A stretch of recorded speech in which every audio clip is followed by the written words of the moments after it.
Malaysia plans to vaccinate 80% of its population against COVID-19 within a year. Its inoculation drive will begin at the end of this month. Prime Minister Muhyiddin Yassin says vaccines are a ray of hope in the fight against the pandemic. At the same time, Mr. Muhyiddin has warned that those who don't comply with virus restrictions will face tougher penalties. Malaysia is battling another surge in COVID-19.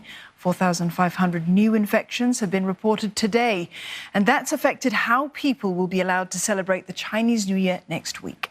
Melissa Goh with the latest. Despite the rising community spread in densely populated Klang Valley and industrialized states of Johor, Malaysia Prime Minister Muhyiddin Yassin said the government wants to avoid a full lockdown, which will be detrimental to the economy. But he needs the people to take the SOPs seriously and ensure full compliance. Otherwise, it won't work. Now, under the MCO 2.0 that's extended till February 18th, more business sectors were allowed to operate, including the hair salons, the car wash and night markets starting February 5th.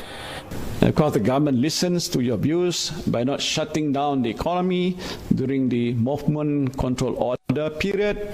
So please reciprocate this gesture by complying strictly with the SOP so that we can ensure business and trade will continue to operate while at the same time help break the chain of COVID-19 transmissions. More than 80,000 have been fined for breaching SOP since last year, and over 30,000 were arrested, he said. Now, the emergency ordinance declared last month has enabled the government to tighten enforcement and mobilize assets and human resources to better fight the COVID-19 pandemic. And Mr. Muhyiddin reiterated that he will advise the king to dissolve the parliament to pave the way for general election as soon as the situation is under control, adding that the only beacon of hope right now is the vaccines.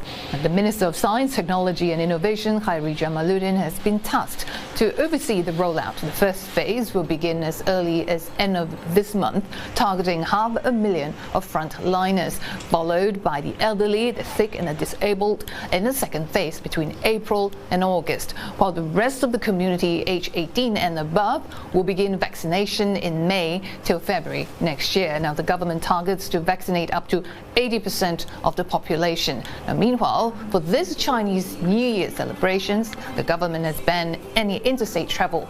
No home-to-home visit is allowed. The only celebration is to be done at home among family members. In the sense, of course, we like to get back for the special reunion, right? Haven't seen my mother for almost a year, She's in Ipoh. But looking at the situation here, I believe it's a bit out of control. I'm not willing to take the risk for my family.